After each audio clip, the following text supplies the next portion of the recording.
आओ जी।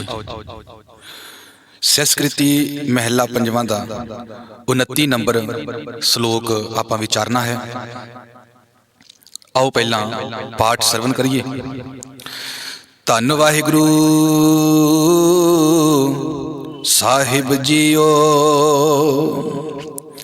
सैना साध समूह सूर अजतंग, सनाहंग तन निमृता, आवद्दा गुण गोबिंद रमणं, ओट गुर शब्द कर चरमणा, आरूढ़ ते असव रथ नागा, बुझंते प्रभ मार्गा, विचरते निर्भयं सतर सेना, तायन्ते गोपाल कीर्तना, जितते विश्व संसार, नानक वस्यं क्रोत पंच तस्करा। इस पावन शब्द विच सानू अंदरली एक गल समझाई आ भी साडे अंदर माइंड विच एक पासे औगण ने, एक पासे गुण है। बाणी दी विचारधारा तो पता लगता है भी औगणा नू संसार क्या है ते गुणा नू निरंकार क्या है। ते हुण जदों बाणी विचों असीं पढ़दे ना लोक ते परलोक, हुण जदों असीं रब दी उस मर्यादा नू पा लैने आ, रब्बी लाइफ नू पा लैने आ, ते साडा लोक भी ते परलोक भी सवर जांदा है। हुण देखो लोक दा अर्थ आ ये संसार भाव औगण, ते निरंकार दा अर्थ आ गुण भाव परलोक। परलोक गुणा नू क्या है, लोक औगणा नू क्या है। तुहानू एक पंक्ति याद होएगी, गुरु कहंदे आ मन जीते ते जग जीत दा मतलब की है। वैसे बहुत सारिया ने अर्थ कीते पर गल कोई क्लीयर नहीं हुई। हुण देखो मन नू जितना भाव औगणा नू जितना, जिहड़ा मन औगणा विच पंज विकारां विच खाशां दे विच डुब चुका सी, ऐसे भैड़े मन नू जित लैना, इनू कंट्रोल कर लेना, इनू उधरों हटा के इधर लै आउणा ते ध्यान रखना मन जीते ते जग जीत। हुण जग जितण तो की भाव आ? जग जितण दा अर्थ आ औगणा नू हरा के गुणा वाले पासे खड़ जाना, गुणा वाली जिंदगी नू जीना, गुण धारण कर लेना। क्योंकि औगण जगत संसार है, जगत दा अर्थ है संसार, संसार दा भाव अर्थ है औगण। संसार नू पार करन तो भाव की है? संसार नू पार करन दा अर्थ है औगणा नू पार कर जाना। संसार विच डुबण दा अर्थ आ, बाणी विच बड़े बचन तुसीं पढ़ोगे कि लोक डुब रहे आ, संसार डुब रहा, जगत डुब रहा है, ते किहदे विच डुब रहा है? औगणा दे विच। आओ आपां इस शब्द विच ना गुणा दी ते औगणा दी सानू समझ आएगी, पर इस शब्द विच गुणा दी फौज दी गल कीती है, गुणा दी आर्मी दी गल कीती है। ये गुणा ने, इस आर्मी ने, इन्हां सूरमियां ने औगणा नू हराउणा है ते आप जित जाना है। आओ आपां अखरी विचार करते हैं, फिर गल्लां ज्यादा हो जांदियां। पहली पंक्ति सेना, सेना दा अर्थ है आर्मी, फौज। सेना साध समूह, साध समूह दा अर्थ है साधुआं दा समूह, साधुआं दा इकट्ठ ते साधुआं दा ग्रुप कह लो। ते हुण साधु समूह, साधुआं दा इकट्ठ दा अर्थ की आ? गुणा दा इकट्ठ। जदों गुण इकट्ठे हुंदे आ, जदों कंप्लीट गुण आउंदे आ ना, ते उदों ओ बंदा पूरा हुंदा है, उदों कंप्लीट हुंदा है, संपूर्ण हुंदा है। आओ साध समूह, साधु गुणा दा समूह इकट्ठ, ते कहंदे भी जिहड़ी सेना साधुआं गुणा दा इकट्ठ है ना, सूर अजितंग, सूर दा अर्थ है सुरमे, ते आ जितंग दा अर्थ है जिन्हां नूं जित्तिया नहीं जा सकदा। ਜਿੱਤ ਤੋਂ ਭਾਵ ਜਿੱਤਣਾ, ਆ ਜਿੱਤ ਜਿਹਨੂੰ ਜਿੱਤਿਆ ਨਹੀਂ ਜਾ ਸਕਦਾ। ਗੁਣ ਉਹ ਸੂਰਮੇ ਆ ਜਿਨ੍ਹਾਂ ਨੂੰ ਕੋਈ ਹਰਾ ਨਹੀਂ ਸਕਦਾ, ਇਹਨਾਂ ਨੂੰ ਹਰਾ ਕੇ ਕੋਈ ਆਪ ਖੁਦ ਜਿੱਤ ਨਹੀਂ ਸਕਦਾ।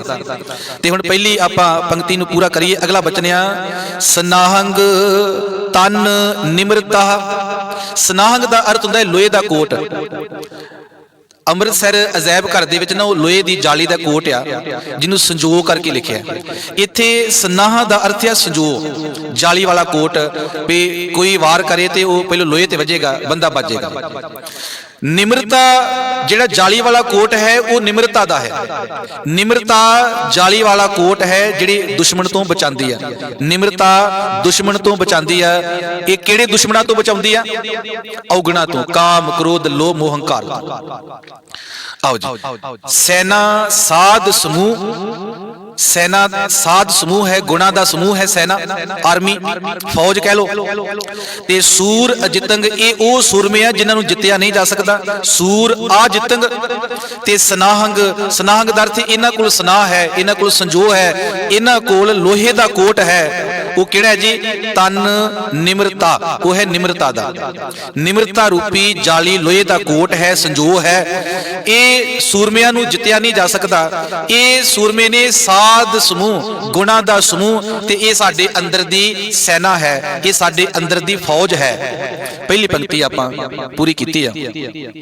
ਵੈਸੇ ਬਾਣੀ ਦੇ ਵਿੱਚ ਇਹ ਬੜੀ ਵਾਰ ਬਚਨ ਆਏ ਨੇ, ਆਪਾਂ ਵੱਖਰੀ ਟੌਪਿਕ ਦੇ ਉੱਤੇ ਵਿਚਾਰ ਕੀਤੀ ਆ।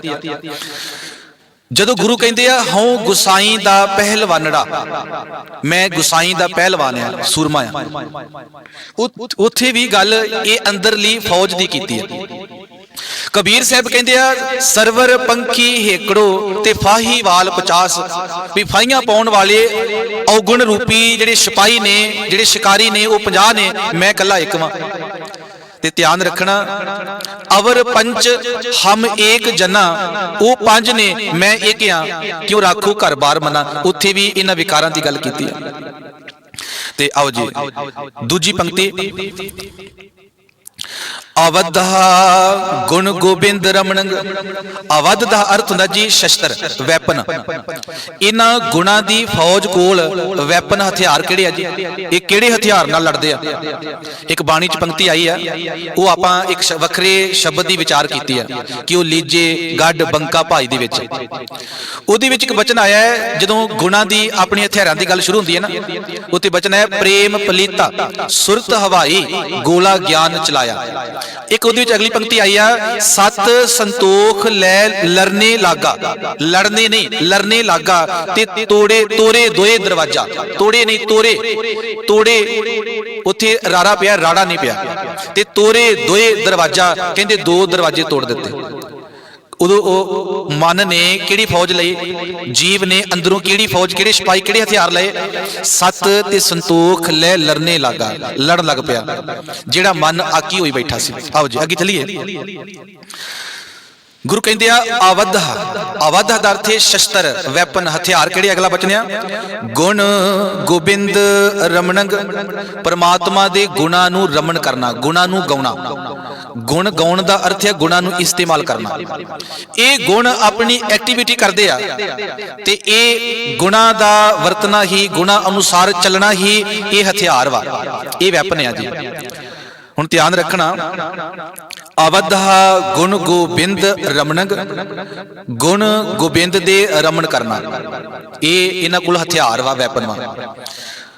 ਗੁਣ ਗੋਬਿੰਦ, ਇੱਥੇ ਨਾ ਬੜੀ ਡੂੰਘੀ ਵਿਚਾਰ ਵਾ। ਜਦੋਂ ਪੰਜ ਗੁਣ ਸਾਡੇ ਅੰਦਰ ਇਕੱਠੇ ਹੁੰਦੇ ਆ, ਔਗਣ ਨਿਕਲਦੇ ਆ, ਤੇ ਉਹਨਾਂ ਗੁਣਾਂ ਦੇ ਵਿੱਚ ਵਿਚਾਰ ਪੈਦਾ ਹੁੰਦੇ ਆ, ਥਾਟ ਪੈਦਾ ਹੁੰਦੇ ਆ, ਜਿਹਨੂੰ ਅਸੀਂ ਰੱਬ ਦੇ ਵਿਚਾਰ ਕਹਿ ਸਕਦੇ ਆ, ਨੈਚੁਰਲ ਵਿਚਾਰ ਕਹਿ ਸਕਦੇ ਆ, ਚੰਗੇ ਵਿਚਾਰ, ਵਿਵੇਕ ਬੁੱਧ ਕਹਿ ਸਕਦੇ ਆ। ਵਿਵੇਕ ਬੁੱਧ ਦਾ ਜਨਮ ਹੀ ਗੁਣਾਂ ਦੇ ਸਮੂਹ ਵਿੱਚੋਂ ਹੁੰਦਾ ਹੈ।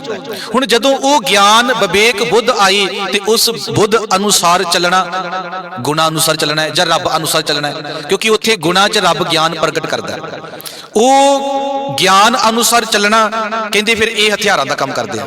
ਆਓ ਜੀ, ਅਵਧਾ ਗੁਣ ਗੋਬਿੰਦ ਰਮਣੰਗ ਤੇ ਓਟ ਗੁਰ ਸ਼ਬਦ। ਉਹੀ शब्द दी, उसी शब्द दी जिहड़ा गुणा विचों ज्ञान पैदा होया है, वो ज्ञान दी उस शब्द दी ओट लैनी ते कर चरमना, ये ढाल दा, कर दर ते हत्थ, चरमना दर ते ढाल, जिहड़ी गैंडे दे चमड़ी तो ढाल बनी हुंदी सी ते कहंदे भी वो ढाल दा काम करदा। बाद विच लोहे दी ढालां बन गईयां ते चम दी जिहड़ी ढाल सी ना, वो हौली हुंदी सी, लोहे दी भारी हुंदी है। हुण देखो जी, इहदे विच दो हथियारां दी गल कीती आ, वो किहड़े आ? गुणा दा रमन करना, शब्द दा ओट आसरा लेना, क्योंकि उहदी गुणा दे रमन करन दे विचों ज्ञान पैदा हुंदा है, उन्हां गुणा दे विचों ही गुरु शब्द पैदा हुंदा है, उहदा ओट आसरा लेना, ये है वैपन, हथियार, ये है ढाल। दूजी पंक्ति फिर आपां उच्चारण करिए, आवध आवध दरथे हथियार, गुण गोबिंद रमणंग, गोबिंद दे गुणा दा रमन करना, गुणा नूं जपना, गुणा अनुसार चलना। ओट गुर शब्द, ओट दरथे ओट आसरा, ओट किहदे लई आसरा किहदा लिया? गुण। इत्थे वचन आया है कि ओट गुर शब्द, गुरु दे शब्द दा ओट आसरा लिया, कर चरमना, ये आसरा लेना ही तां हत्थ विच ढाल आ, कर चरमना, कर दर ते हत्थ, चरमना दर ते चम दी ढाल। अगली पंक्ति पढ़िए जी, अरूढ़ ते असव रथ नागा, अरूढ़ ते दा अर्थ हुंदा सवारी करदे ने, जिवें सिपाही घोड़ियां दे उत्ते सवार हुंदे आ, ते अरूढ़ ते दा अर्थ हुंदा घोड़ियां ते सवारी करनी, घोड़ियां दे उत्ते लड़ाई करनी, घोड़ियां दे उत्ते दौड़ना।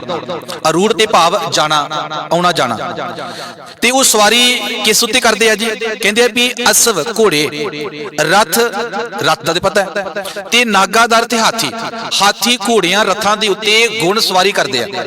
ये गुणा रूपी फौज, ये हाथी घोड़ियां दे उत्ते सवारी करदी आ। ये हाथी घोड़े किहड़े आ जी? जिहड़े साडे अंदर गुण सवारी करदे आ। हुण देखो असीं पढ़ रहे हैं ना भी जिहड़ी इन्हां गुणां कोल लोहे दी संजो है, लोहे दा जो कोट है वो निम्रता है, ते इन्हां कोल जिहड़ी ढाल है जां इन्हां कोल जिहड़े वैपन आ वो की आ? असीं पढ़िया आवध दा गुण गोबिंद रमणंग, ये वैपन आ, ते ओट गुरु शब्द कर चरमना, गुरु शब्द दी ओट, ओट दा अर्थ आसरा, कर चरमना, ये ढाल आ। हुण अगला बचन आ भी ये हाथी घोड़ियां दे उत्ते सवारी करदे आ, दौड़दे आ, मुकाबले करदे आ, नठ भज करदे आ। ये गुण हाथी घोड़ियां दे उत्ते सवारी करदे, वो हाथी घोड़े किहड़े आ? अगला बचन आ, बुझंते प्रभ मार्ग, कहंदे प्रभु मार्ग नूं बुझना, परमात्मा पाउण नूं, उहदे रस्ते नूं समझना, परमात्मा दे रस्ते दी समझ नूं अपने अंदर उजागर करना। वो किवें हुंदी आ? क्योंकि वो गुणा विचों आउंदी है। परमात्मा दी समझ गुणा विचों आउंदी है, ऐटोमैटिक आंदी है, उत्ते किसी कोल जाण दी लोड़ नहीं, पुछण दी लोड़ नहीं है। हुण देखो जी, तीजी पंक्ति आपां पढ़ी आ, अरूढ़ ते सवारी करना, अरूढ़ ते दर थे घोड़ियां, हाथी घोड़े उत्ते सवारी करना, अरूढ़ ते असव, असव घोड़ा, रथ नागा, रथ दे उत्ते नागा दर ते हाथी, बुझंते प्रभ मार्गा, परमात्मा दे मार्ग नूं बुझना, ये हाथी घोड़ियां दे उत्ते सवारी करना है, गुणा दा गुण इहदे ते सवारी करदे आ जी। अगला बचन, विचरते निर्भयंग सतर सेना, विचरते तो भाव विचरते आ, विचरना, घूमना फिरना, ते विचरदे आ निर्भयंग, निर्भयंग दा अर्थ निर्भव, निर्भव दा अर्थ डर तो रहत, बेखौफ होके, डर तो रहत होके ये गुणा रूपी फौज विचरदी आ। ते कित्थे विचरदी आ? कहंदे आ सतर सेना, सतर, सतर तो भाव शत्रु, वैरी, ते सेना तो भाव सेना, आर्मी फौज। कहंदे शत्रु दी सेना विच, वैरी दे दल विच, दुश्मन दे दल विच, फौज विच ये विचरदे आ बेखौफ होके। कौन? गुण। गुण अपने वैरी दी फौज विच विचरदे आ। वो वैरी कौन आ? वो औगण आ। देखो, एक पासे सत संतोख धर्म दया धीरज ये गुण आ, दूजे पासे काम क्रोध लोभ मोह हंकार औगणा दी फौज आ। ते वो औगण भी साडे मन विच आ, वो गुण भी साडे अंदर आ। पर बंदा हुण देखो, पहली गल आ भी साडी चॉइस आ भी असीं गुणा वाले पासे खड़ना है, औगणा वाले खड़ना है। ये साडी चॉइस दे उत्ते खड़ा है, साडी ये पहले स्टैप दे उत्ते खड़ा है। इसे करके भाई गुरदास दी पंक्ति तुसीं पढ़दे हो ना, तुहानूं याद आउंदा है कि चरण शरण गुर एक पैंडा जाए चल। एक कदम दा अर्थ हुंदा है पहला इरादा तू बना, गुरु पैंडे चलना है। जे तू पहला कदम ਭਾਵ ਤੂੰ ਜੇ ਇਰਾਦਾ ਬਣਾਉਂਦਾ ਹੈ ਤੇ ਤਾਂ ਤੇਰੀ ਗੁਰੂ ਅੱਗੇ ਹੈਲਪ ਕਰੇਗਾ, ਤਾਂ ਤੇਰੇ ਹੋਰ ਅੰਦਰ ਸਪਿਰਿਟ ਪੈਦਾ ਕਰੇਗਾ, ਭਾਵ ਹੋਰ ਖਿਆਲ ਆਏਗਾ, ਹੋਰ ਸਪਿਰਿਟ ਬਣੇਗੀ, ਹੋਰ ਬੰਦੇ ਅੰਦਰ ਉਹ ਵਿਚਾਰ ਆਉਣਗੇ ਵੀ ਮੈਂ ਇਸ ਪਾਸੇ ਚੰਗੇ ਪਾਸੇ ਹੀ ਚੱਲਾਂ ਮੈਂ। ਆਓ ਜੀ ਹੁਣੇ ਆਪਾਂ ਪੜ੍ਹੀ ਪੰਕਤੀ, ਕਹਿੰਦੇ ਵਿਚਰ ਤੇ ਨਿਰਭਯੰਗ ਸਤਰ ਸੈਨਾ। ਵਿਚਰਦੇ ਆ ਨਿਰਭਯੰਗ, ਨਿਰਭਉ ਭਾਵ ਡਰ ਤੋਂ ਰਹਿਤ ਬੇਖੌਫ ਹੋ ਕੇ, ਸ਼ਤਰ ਸੈਨਾ ਤੋਂ ਭਾਵ ਸ਼ਤਰੂ ਦੀ ਸੈਨਾ ਵਿੱਚ, ਦੁਸ਼ਮਣ ਦੀ ਸੈਨਾ ਵਿੱਚ। ਉਹ ਦੁਸ਼ਮਣ ਦੀ ਸੈਨਾ ਕਿਹੜੀ ਆ? ਕਾਮ ਕ੍ਰੋਧ ਪੰਜ ਵਿਕਾਰ। ਤੇ ਨਾਲ ਇਹ ਅੱਗੇ ਬਚਨਿਆ ਤਾਯੰਤੇ ਗੋਪਾਲ ਕੀਰਤਨ। ਤਾਯੰਤੇ ਦਾ ਅਰਥ ਹੈ ਧਾਵਾ ਕਰਦੇ ਆ। ਵੈਸੇ ਧਿਆੰਤੇ ਦਾ ਅਰਥ ਦੌੜਨਾ ਵੀ ਹੁੰਦਾ ਹੈ, ਚੱਲਣਾ ਵੀ ਹੁੰਦਾ ਹੈ, ਪਰ ਇੱਥੇ ਅਰਥ ਕੀਤਾ ਹੈ ਵਿਦਵਾਨਾਂ ਨੇ ਤਾਯੰਤੇ ਧਾਵਾ ਕਰਨਾ, ਹਮਲਾ ਕਰਨਾ, ਹਮਲਾ ਕਰਨਾ। ਇੱਥੇ ਗੱਲ ਯਾਦ ਆਉਂਦੀ ਆ ਕਿ ਬਾਬਾ ਬੁੱਢਾ ਜੀ ਨੂੰ ਨਾ ਕਈਆਂ ਨੇ ਕਹਿ ਦਿੱਤਾ ਵੀ ਰੰਧਾਵਾ, ਬਾਬਾ ਬੁੱਢਾ ਜੀ ਰੰਧਾਵਾ ਸਨ। ਤੇ ਇੱਕ ਵਿਦਵਾਨ ਦਾ ਮੈਂ ਸੁਣਿਆ ਸੀ ਵੀ ਉਹਨਾਂ ਦੇ ਕੁੱਲ ਵਿੱਚੋਂ ਜਾਂ ਉਹਨਾਂ ਦੀ ਬਰਾਦਰੀ ਵਿੱਚੋਂ ਇੱਕ ਪਹਿਲਵਾਨ ਸੀ, ਬੜਾ ਤਕੜਾ ਪਹਿਲਵਾਨ ਸੀ, ਵੀ ਜਦੋਂ ਆਉਂਦਾ ਸੀ ਲੋਕ ਕਹਿੰਦੇ ਵੀ ਧਾਵਾ ਕਰ ਦਿੱਤਾ ਉਹਨੇ, ਧਾਵਾ ਕਰ ਦੇਗਾ ਉਹਨੇ, ਤੇ ਭਾਵੋ ਹਮਲਾ ਕਰ ਦੇਗਾ। ਧਾਵੇ ਦਾ ਅਰਥ ਹਮਲਾ ਕਰਨਾ, ਵੀ ਉਹ ਪਹਿਲਵਾਨ ਨੇ ਉਹਨੇ ਹਮਲਾ ਕਰਤਾ, ਉਹਨੇ ਵੀ ਉਹ ਬੜਾ ਤਕੜਾ ਸੀ, ਹਾਰਦਾ ਨਹੀਂ ਸੀ ਕਿਸੇ ਕੋਲ। ਹੁਣ ਉਹਦੇ ਧਾਵੇ ਤੋਂ ਧਾਵਾ ਸ਼ਬਦ ਤੋਂ ਹੀ ਰੰਧਾਵਾ ਬਣ ਗਿਆ। ਤੇ ਰੰਧਾਵਾ ਇੱਕ ਜੱਟਾਂ ਦੇ ਵਿੱਚ, ਸਿੱਖਾਂ ਦੇ ਵਿੱਚ ਇੱਕ ਬਰਾਦਰੀ ਆ, ਤੇ ਬੜਾ ਮਾਣ ਕਰਦੇ ਵੀ ਬਾਬਾ ਬੁੱਢਾ ਜੀ ਸਾਡੇ ਰੰਧਾਵਾ ਨੇ। ਨਹੀਂ, ਬਾਬਾ ਬੁੱਢਾ ਜੀ ਤਾਂ ਆਪਣੀ ਥਾਂ ਤੇ ਠੀਕ ਸਨ, ਤੇ ਹੁਣ ਅਸੀਂ ਆਪਾਂ ਕੀ ਆ ਉਹ ਵੇਖਣਾ ਹੈ, ਕਿਉਂਕਿ ਮੇਰੀ ਔਕਾਤ ਘਟੀਆ ਹੋਵੇਗੀ ਨਾ, ਤੇ ਮੇਰਾ ਭਾਵਾਂ ਬਾਬਾ ਜਿੱਡਾ ਮਰਜ਼ੀ ਵੱਡਾ ਹੋਵੇ, ਪਰ ਮੇਰੀ ਔਕਾਤ ਤੇ ਘਟੀਆ ਹੈ ਨਾ। ਇਹ ਤੇ ਆਪਣੇ ਦੇ ਉੱਤੇ ਡਿਪੈਂਡ ਹੈ। ਅਸੀਂ ਪਿਛਲੀਆਂ ਸਿੱਖਾਂ ਦੀਆਂ ਸਾਖੀਆਂ ਸੁਣਾ ਕੇ ਦਮਗਜੇ ਮਾਰਦੇ ਆ, ਨਹੀਂ ਹੁਣ ਆਪਾਂ ਕੀ ਆ, ਹੁਣ ਸਾਡੇ ਕੋਲ ਕੀ ਆ, ਸਾਡੇ ਪੱਲੇ ਕੀ ਹੈ। ਆਓ ਜੀ ਅੱਗੇ ਚੱਲੀਏ। ਵਿਚਰ ਤੇ ਨਿਰਭਯੰਗ ਸਤਰ ਸੈਨਾ, ਤਾਯੰਤੇ ਗੋਪਾਲ ਕੀਰਤਨ।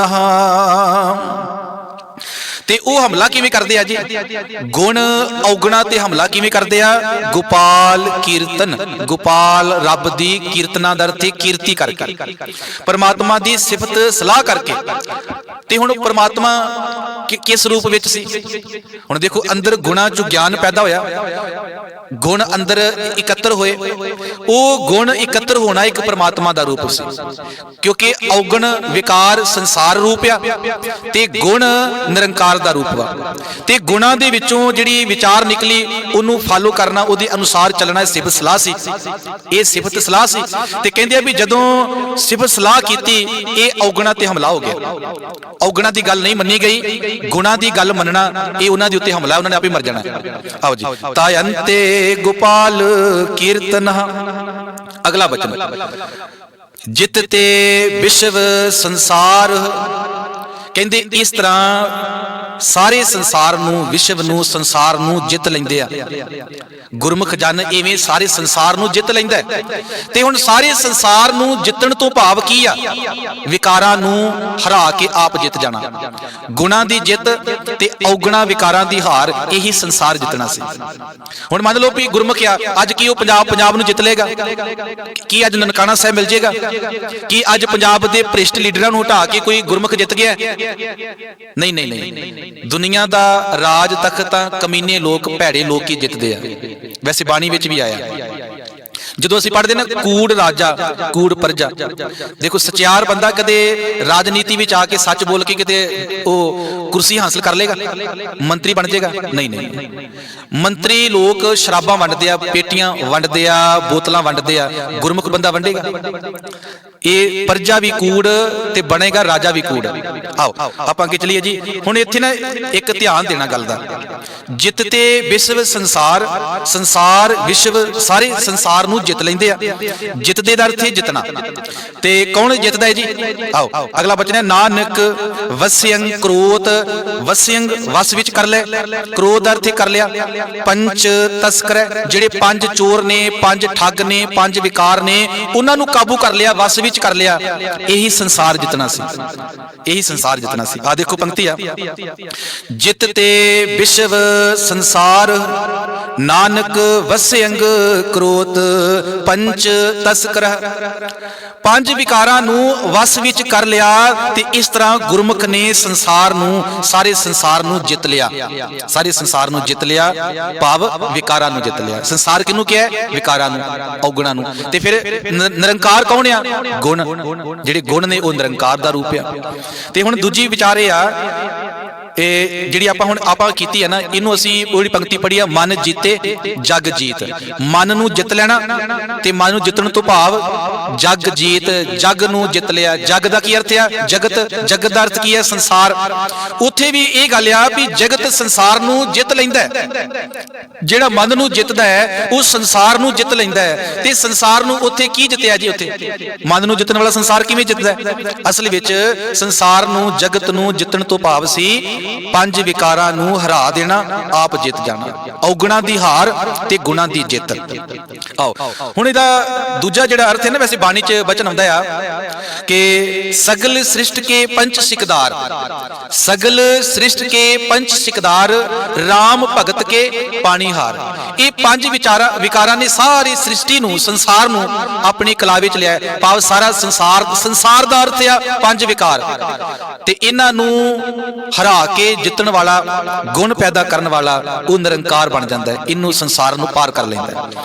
ਆਓ ਜੀ ਹੁਣ ਇਹ ਜਿਹੜੀ ਦੂਜੀ ਗੱਲ ਸੀ ਮੈਂ ਕਹਿਣਾ ਚਾਹੁੰਦਾ ਸੀ ਵੀ ਜਿੱਤਤੇ ਵਿਸ਼ਵ ਸੰਸਾਰ। ਸੰਸਾਰ ਨੂੰ ਜਿੱਤਣ ਵਾਲੇ, ਕਿਉਂਕਿ ਸਗਲ ਸ੍ਰਿਸ਼ਟ ਕੇ ਪੰਚ ਸਿਕਦਾਰ, ਸਾਰੀ ਸ੍ਰਿਸ਼ਟੀ ਨੂੰ ਜਿੱਤਣ ਵਾਲੇ, ਸਾਰੀ ਸ੍ਰਿਸ਼ਟੀ ਨੂੰ ਹਰਾਉਣ ਵਾਲੇ, ਆਪ ਜਿੱਤਣ ਵਾਲੇ ਕੌਣ ਨੇ? ਪੰਜ ਵਿਕਾਰ। ਤੇ ਧਿਆਨ ਰੱਖਣਾ, ਜਿਹੜੇ ਪੰਜ ਵਿਕਾਰਾਂ ਨੇ ਸਾਰੇ ਸੰਸਾਰ ਨੂੰ ਹਰਾ ਦਿੱਤਾ ਹੈ, ਆਪ ਜਿੱਤ ਗਏ ਆ। ਗੁਰਮੁਖ ਬੰਦਾ ਇਹਨਾਂ ਨੂੰ ਹਰਾ ਕੇ ਜਿੱਤ ਜਾਂਦਾ। ਦੂਜਾ ਅਰਥ ਇਹ ਆ। ਤੇ ਪਹਿਲਾ ਅਰਥ ਠੀਕ ਆ, ਇਹ ਵੀ ਠੀਕ ਆ ਕਿ ਹੁਣ ਦੇਖੋ, ਜਿੱਤ ਤੇ ਵਿਸ਼ਵ ਸੰਸਾਰ, ਉਹ ਸੰਸਾਰ ਵਿਸ਼ਵ ਨੂੰ ਗੁਰਮੁਖ ਜਿੱਤ ਲੈਂਦੇ ਆ। ਇਸ ਤਰ੍ਹਾਂ ਜਿਹੜਾ ਇਹ ਉੱਪਰ ਸ਼ਬਦ ਵਿੱਚ ਪੜਿਆ। ਤੇ ਦੂਜਾ ਅਰਥ ਇਹ ਆ ਵੀ ਜਿਹੜੇ ਪੰਜ ਵਿਕਾਰਾਂ ਨੇ ਸੰਸਾਰ ਨੂੰ ਜਿੱਤਿਆ, ਗੁਰਮੁਖ ਬੰਦਾ ਇਹਨਾਂ ਨੂੰ ਹਰਾ ਕੇ ਆਪ ਜਿੱਤ ਜਾਂਦਾ। ਸੋ ਇੰਨੀ ਬੇਨਤੀ ਪ੍ਰਵਾਨ ਕਰਨੀ ਜੀ। ਭੁੱਲਾਂ ਚੁੱਕਾਂ ਦੀ ਖਿਮਾ। ਸਾਰਿਆਂ ਨੂੰ ਗੁਰੂ ਫਤਿਹ ਪ੍ਰਵਾਨ ਹੋਵੇ। ਸਾਰਿਆਂ ਨੂੰ ਗੁੱਡ ਲੱਕ ਜੀ।